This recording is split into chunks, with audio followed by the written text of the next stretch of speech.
హి ఓం నమ శివాయ్. ఓం నమ శివాయ్. ఓం శ్రీ భద్రకాళీ సమేత వీరభద్రస్వామిని నమో నమః. మాతృ పితృభ్యో నమః. ఆచార్య అతిథిభ్యో నమః. శ్రీమాత లలితా త్రిపుర సుందరయే నమో నమః. శివశక్తి స్వరూపులారా, మనం చతుషష్ఠి యోగిని గురించి చెప్పుకుంటున్నాం. చతుషష్ఠి యోగినిలలో సప్తత్రేంస సాకిని మిత్ర రూపిణి యోగిని గురించి చెప్పుకుందాం. సాకిని అంటే ఇంతకు ముందు ప్రసంగం చెప్పి ఉన్నాం. ఆమె యొక్క యోగిని. ఈమె సర్వత్రా విజయములతో పాటు సర్వజనుల ఏడ ఆకర్షణ కలిగి మిత్రులను చేకూర్చుతుంది. ఈమె యొక్క ఉపాసన చేసేవారికి ప్రతివారు మిత్రులై ఉంటారు. ప్రతివారు సాన్నిధ్యంతో ప్రవర్తిస్తారు. ఎటువంటి పెద్దవారైనా సరే ఈ ఉపాసన చేసేవారికి అలవోకగా లొంగిపోతారు.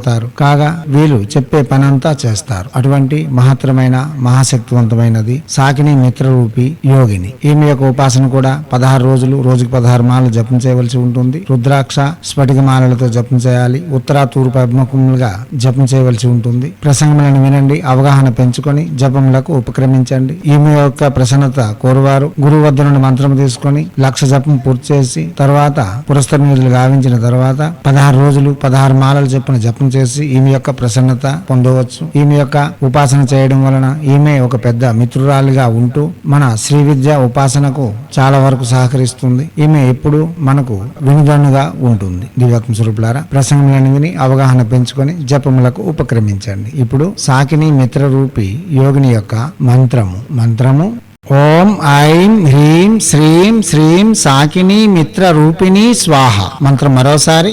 ఓం ఐం హ్రీం శ్రీం శ్రీం సాకిని మిత్ర రూపిణి స్వాహ. మంత్రం మరోసారి. ఓం ఐం హ్రీం శ్రీం శ్రీం సాకిని మిత్ర రూపిణి స్వాహ.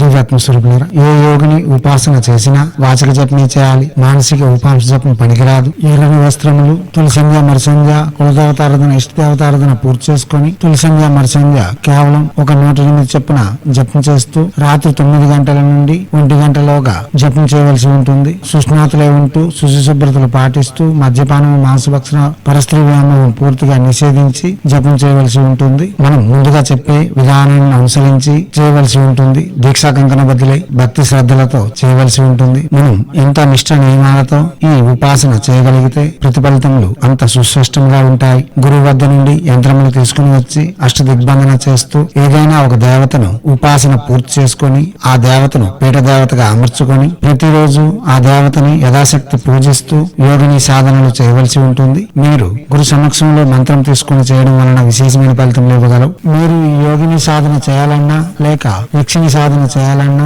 కవచములు, అష్టదిగ్బంధన యంత్రములు, ఆకర్షణ తిలకముల కొరకు మేము డిస్ప్లేలో చూపిస్తున్న నెంబర్లను సంప్రదించగలరు. ఆపదల నుండి లేక తక్షణ ఫలితం పొంది ఉపశమనం పొందేందుకు మంత్రంలో ప్రత్యక్షంగా కూడా జపం చేసుకోవచ్చు. దివ్యాత్మ స్వరూపులారా, అవగాహన పెంచుకునేందుకు ప్రసంగములను విని అవగాహన పెంచుకొని జపములకు ఉపక్రమించండి.